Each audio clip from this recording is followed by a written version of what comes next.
سطر کا بیان جس کو ڈھانکنا چاہیے۔ ہم سے قتیبہ بن سعید نے بیان کیا، کہا ہم سے لیث نے ابن شہاب سے بیان کیا، انہوں نے عبید اللہ بن عبداللہ بن عتبہ سے، انہوں نے ابو سعید خدری سے کہ نبی کریم صلی اللہ علیہ وآلہ وسلم نے سما کی طرح کپڑا بدن پر لپیٹ لینے سے منع فرمایا،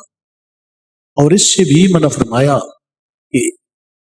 آدمی ایک کپڑے میں احتبا کرے اور اس کی شرمگاہ پر علیحدہ کوئی دوسرا کپڑا نہ ہو۔ حدیث نمبر 368، سطر کا بیان جس کو ڈھانکنا چاہیے۔ ہم سے قبیصہ بن عقبہ نے بیان کیا، انہوں نے کہا ہم سے سفیان نے بیان کیا جو ابو الارطاد سے نقل کرتے ہیں، وہ ایرج سے، وہ ابو ہریرہ رضی اللہ عنہما سے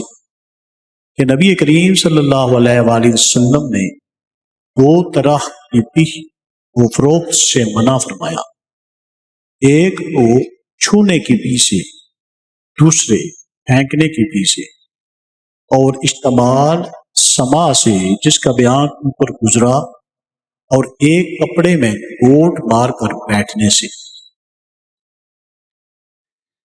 حدیث نمبر 369، سطر کا بیان جس کو ڈھانکنا چاہیے۔ ہم سے اسحاق نے بیان کیا، انہوں نے کہا ہم سے یعقوب بن ابراہیم نے بیان کیا، انہوں نے کہا مجھے میرے بھائی ابن شہاب نے اپنے چچا کے واسطہ سے، انہوں نے کہا مجھے حمید بن عبد الرحمن بن عوف نے خبر دی کہ ابو ہریرہ رضی اللہ عنہما نے فرمایا کہ اس حج کے موقع پر مجھے ابو بکر رضی اللہ عنہما نے یوم نحر ذی الحجہ کی 10ویں تاریخ میں اعلان کرنے والوں کے ساتھ بھیجا تاکہ ہم مینا میں اس بات کا اعلان کر دیں کہ اس سال کے بعد کوئی مشرک حج نہیں کر سکتا اور کوئی شخص ننگے ہو کر بیت اللہ کا طواف نہیں کر سکتا۔ حمید بن عبد الرحمن نے کہا اس کے بعد رسول اللہ صلی اللہ علیہ وآلہ وسلم نے علی رضی اللہ عنہ کو ابو بکر رضی اللہ عنہ کے پیچھے بھیجا اور انہیں حکم دیا کہ وہ سورہ برات پڑھ کر سنا دیں اور اس کے مضامین کا عام اعلان کر دیں۔ ابو ہریرہ رضی اللہ عنہ فرماتے ہیں